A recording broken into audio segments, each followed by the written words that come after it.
The set, of course, is based on the Book of Boba Fett and has the green stripe to represent that, as well as box art on Tatooine showing Jabba's or Boba's palace. On the back of the box, we see the ship in a landing position, as well as the main play feature of the Microfighter. Inside of the box, you'll find your typical assortment of LEGO parts and bags, and an instruction manual. At 85 pieces, this is as easy a build as they come. This is our third time seeing this minifigure, and it's probably my third time saying almost exactly this.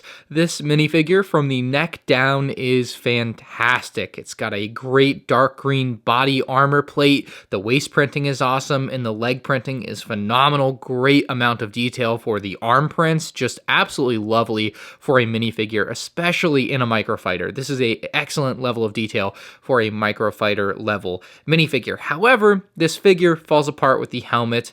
The helmet should be a darker shade of green. This is the shade of green they've been using for Boba Fett's helmet from the original trilogy. It's sand green in LEGO, and ultimately, it's a lighter shade than the helmet should be. They should not be the same color for both the original trilogy and the Book of Boba Fett / The Mandalorian. That's just how it is. Now, obviously, I didn't expect this to be changed for this very Microfighter set. It should have been changed for the more expensive sets to begin with. The head underneath has a phenomenal print, though, and you can see his face on the front there, and there's even a print underneath that jetpack. Let's take a peek. You can see that dark green color again on the back there, and ultimately that's the color the helmet should match, and that's why I have a pretty big problem with this minifigure in general, is those green colors just being so far off from one another when they shouldn't be. Now, I've certainly wanted a Slave One Microfighter ever since the Microfighter lineup was introduced in 2014. However, it took a long time. And on top of that, it already existed before Microfighters were introduced in 2014. Back in 2012 at Star Wars Celebration, they released the Slave One Microfighter in a can. And while I do think this model over a decade later is certainly better, I wouldn't argue it's not as much better as I would have thought for 10 years of new parts and techniques. Now, there's only so much you can do. It still does have to look like a Slave One generally, or now Boba Fett's Starship is the new name, but like, I don't know. I just thought it would look a little bit better than this at the end of the day when it was rumored. It's not a bad model, as we will get into it here, but it's a Microfighter, and I guess I was a little overzealous for what I expected in a Microfighter. And so a quick rundown of our functions here. As we raise the Slave One into the flight mode, we can actually drop these wings into that same flight mode as well, and they do look pretty good, although I don't know, they're like small to me. They feel really small to me. The whole ship feels big, and then those feel tiny. It's like little dinosaur arms on the Slave One. But the function and thought is there, and for the core audience of literally Microfighters, these are some of the only sets I will let people argue to me are only made for kids,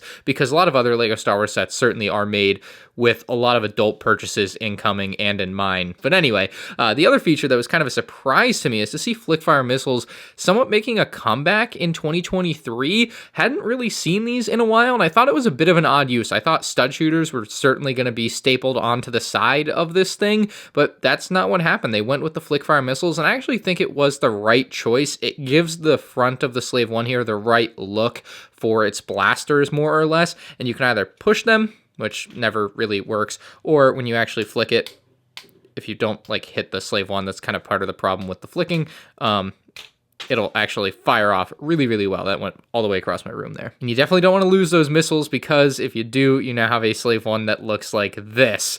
If you thought it looked bad already, it does get worse, in fact. For a Microfighter, I'm rather impressed with the amount of detail slapped onto the back of this thing, with the thrust and general shape and design very well captured. Now, the common and most important function of every Microfighter is the ability to place the minifigure inside of the vehicle or ship. And with this one in particular, you're just going to lift up the cockpit here, and it gives you a very wide area to sit Boba Fett in, and honestly, it's a bit confusing. So just to make things a little easier, I'm going to take his gun off, and part of me, as soon as I see this, wants to put the figure in like this. However, that cannot be done. I think that's what kids on their first impression are going to do. It's going to look something like that. And a lot of kids might just use it like this and say, heck, they might not even know, whatever. That's totally up to kids to play with whatever they want, however they want.